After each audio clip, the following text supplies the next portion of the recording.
involved in information sharing between government entities during crisis management, and how can they be addressed? What would your professional take be on that? Right. There's been a couple of trends and developments over the past years. Some specific for crisis, some are things we notice in our society. So you could distinguish between two major components, right? One is the crisis component. And as you mentioned in the introduction, we're not only looking at natural or naturally triggered disasters like hurricanes, earthquakes, and so on, but man-made conflicts, pandemics, technological disasters. As our societies become more complex, we get to deal with more and more of these unprecedented crises, or the effects of these crises are unknown. You know, our society becomes more intricate, interconnected around the globe. So something happening on one side of the world could very well affect another part of the world. So that's one, right? Crises have become more complex, unpredictable, not only in terms of triggers, but also in consequences. And if you look at the other side, the information part, well, I think we can all relate to that. We've increasingly become an information society, right? You wake up with the mobile phone in your hand and you go to bed with a mobile phone in your hand almost. And this also goes in crisis. It means that people can have access to information almost anytime, any place. And this means that in a crisis, we can generate more information, not only the government, but also the people themselves on social media, working together in online environments. So all these actors have more information to share, but we also expect more. We want to know the weather forecast. Last time I was in Sint Maarten, somebody pointed to me to the Windy app. There's a lot of detail. The amount of details and the amount of personalized information we come to expect as citizens and as society is also increasing. Absolutely. So those two elements in complexity of crisis and the advancement of our information society have made information management, on the one hand, I would almost say a potential. It could help us, but it's also a challenge to manage that huge potential in an effective way. And especially if you think about that, people become more empowered because of these tools. Exactly. Yeah. So when we're looking at strategies and technologies, and you're touching on that a little bit there when it comes to, for example, you made mention of the Windy app, which is one that I know I have and use on a constant basis. And because that projection of seeing into the future gives some insight of the possibilities. And then, of course, I tune into the experts to see what their take is on that. But my question, what strategies or technologies can be implemented to improve information sharing and collaboration, actually, among government entities, government itself, with its partners within a crisis management situation? What would your take be on that?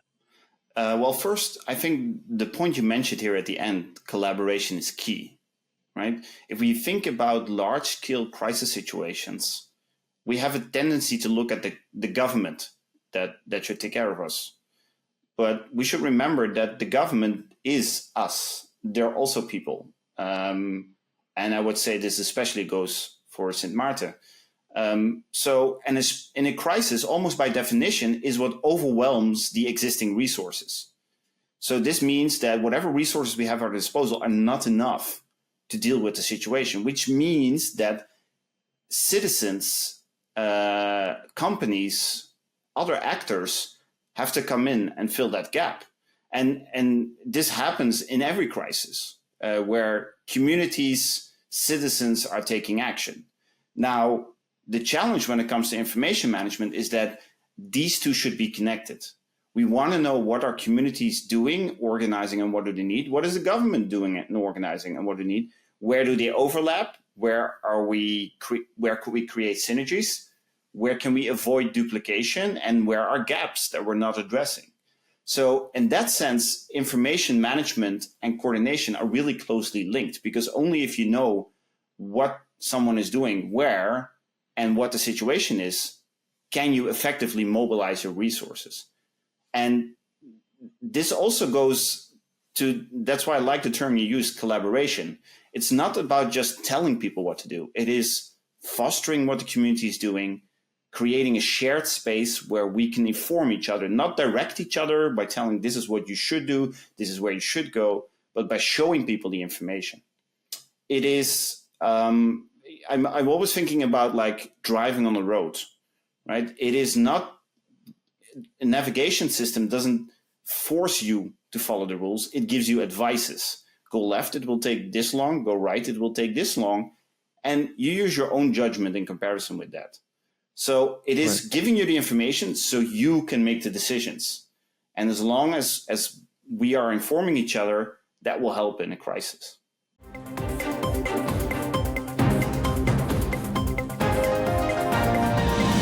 Longevity of things right now, it's going to cause a downturn for us. As you just saw, the SHTA released an article stating that businesses are lost 19% in stock, and I forget the percentage of business that they've lost, but it's a lot right now. And what's going to happen in the next few months if this is not solved? The pressure on the GEBE situation goes beyond us, because in the previous administration, they were warned that if we do not get our contingencies in play, if y'all do end up in a crisis, we are going to be in trouble.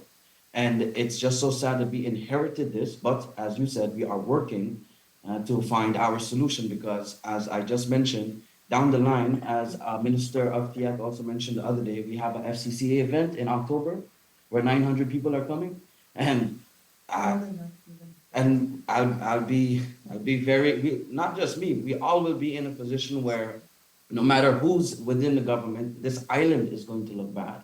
And what is our pillar of economy?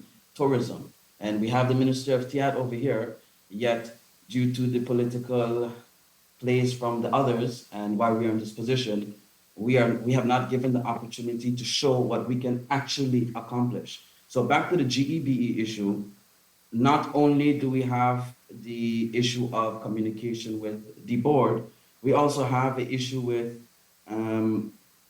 our issue is with certain agreements that are there on the table. So this is very problematic. I've sounded the alarm on certain agreements, and on top of it, the businesses are hurting. And if the businesses are hurting, the island is hurting. And it all comes back to our tourism. Do we want the number one pillar in our country to suffer even more when they leave our island and tell others that, hey, be careful when you go to St. Martin because they have this, and this issue. We do not need that right now. So MB, we do have a big, and ministers, we do have a big issue at hand that we do need to solve, and we will stay as transparent as we can to the public. And just the other day, just to bring up, I took a walk down through Front Street, and the power was out in both Front and Back Street during close to the hours of closing. Not only did it affect the tourists that were in town, it affected the businesses because they were worried what's going to happen if our shutters cannot go down. We see the increase in crime, and it's unfortunate that this is what's happening, but prevention is always better than cure. And there are many issues that we need to touch at hand and solve. But according to the GEB issue, I do hope within the next week, as mentioned to us, the container generators are here, and we can then seek finally to get rid of this load shedding issue that we have at hand.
Asset V insured? Do you have a valid medical insurance status? Asset V is cardless. Request your My Asset V account today and enter the virtual office of Asset V. Go to assetv.sx and sign up now. Asset V, yeah, your social health insurances.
Like I said when I came in, the now is here.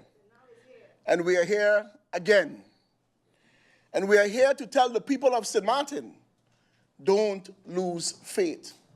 As I was explaining earlier when I was interviewed with DCOM, I had a conversation with a young man and he said, what is there to have faith in? What is there? Faith in what, Chris? Hope in what? And I tell him, hope in now. Hope that we can make our country better. Hope that we believe that we are all created equally. Hope that they are the supreme God. Hope that blessings can rain down and shower on us. Hope that things will be better with now. And that's why we are here. We are here to tell the people of St. Martin, you got it right the first time. Let's do it better the second time. Second time around, the now is here. And the now is here to represent each and every individual in this country, every creed, every race, everyone, regardless to who you are. The now is here. And we are here to tell the people of St. Martin, keep the faith, keep the hope, because we believe in you. And we are asking you to believe in us. Just to stray a little bit, I want to send out prayers, well wishes, and blessings to the island of Grenada and Carriacou and Petit Martinique because they have just passed through a devastating hurricane. We know what that feels like. We know what that is all about. And we are keeping our fingers crossed. We may not be ready, but we are always prepared to take on every challenge that comes to this island. This island nation stands strong, and we will be better. Wait, the now is here. I thank you very much.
Are you SXV insured?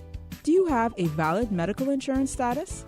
SXV is cardless. Request your My SXV account today and enter the virtual office of SXV. Go to sxv.sx and sign up now. SXV, yeah. Your social health insurances.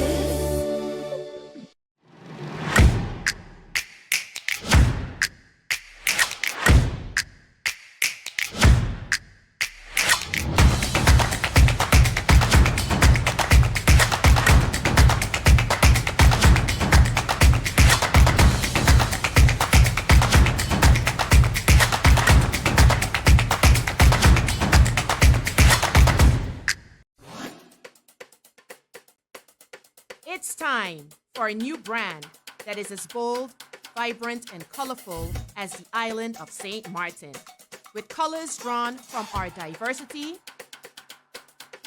cultural heritage, and nature.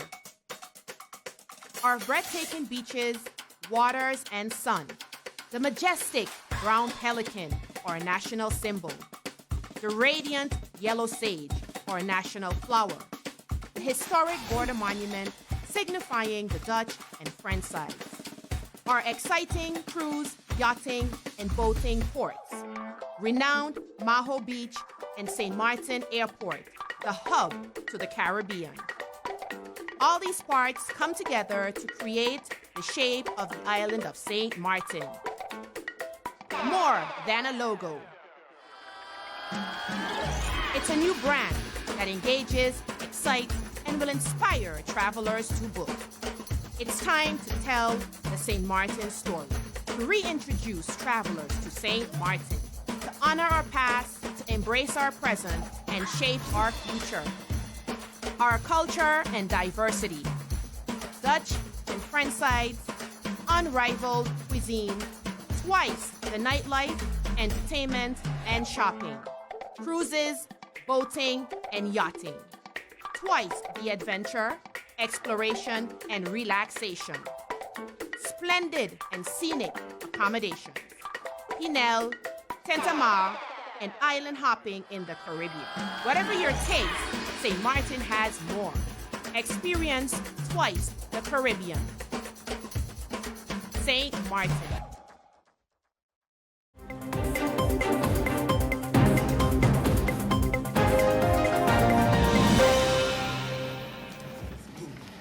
Before I call the Prime Minister, could I just say that we have a busy day ahead of us with further ceremony in the House of Lords and the most returning honourable members to be sworn in.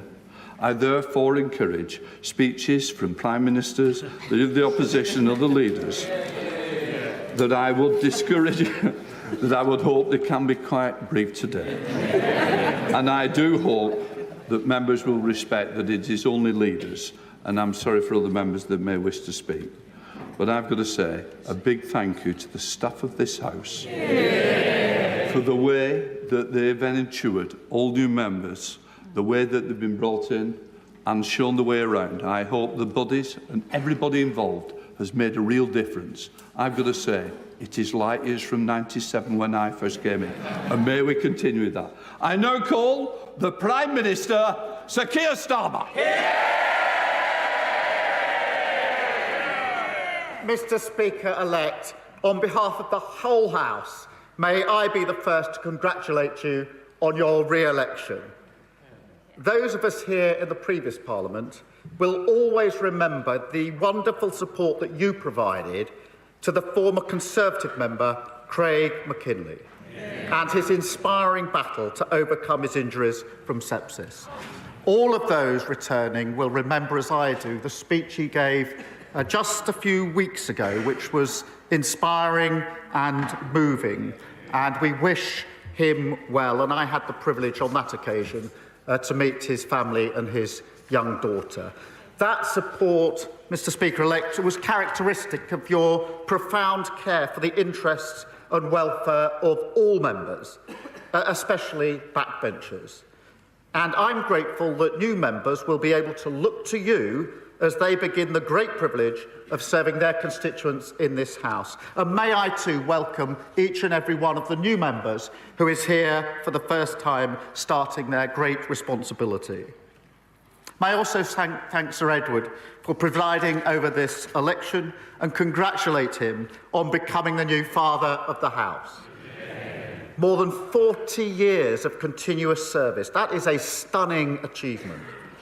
And now, back in the 1970s, Sir Edward wrote a book described as, and I quote, a personal collection of quotations dating from 3000 BC to the present day, which might be said to cast some light on the workings of the Tory mind. Mr. Speaker-elect, after the last 6 weeks, I think it might be time for a new edition. Mr. Speaker-elect, you preside over a new Parliament, the most diverse Parliament by race and gender this country has ever seen. And I'm proud of the part that my party has played in that, proud of the part that every party has played in that, including in this intake, the largest cohort of LGBT plus MPs of any parliament in the world. Yeah. And given all that diversity, Mr. Speaker-elect, I hope you will not begrudge me for a slight departure from convention to also pay tribute to the new mother of the House, Diane Abbott, who has done so much in her career over so many years to fight for a Parliament that truly represents modern Britain. We welcome her back to her place. And now, as in any new Parliament, we have the opportunity and the responsibility to put an end to a politics that has too often seemed self-serving and self-obsessed, and to replace that politics of performance with the politics of service. Because service is a precondition for hope and trust, and the need to restore trust should weigh heavily on every member here, new and returning alike. We all have a duty to show that politics can be a force for good. So whatever our political differences, it's now time to turn the page, unite in a common endeavour of national renewal, and make this new Parliament a Parliament of service. Thank you.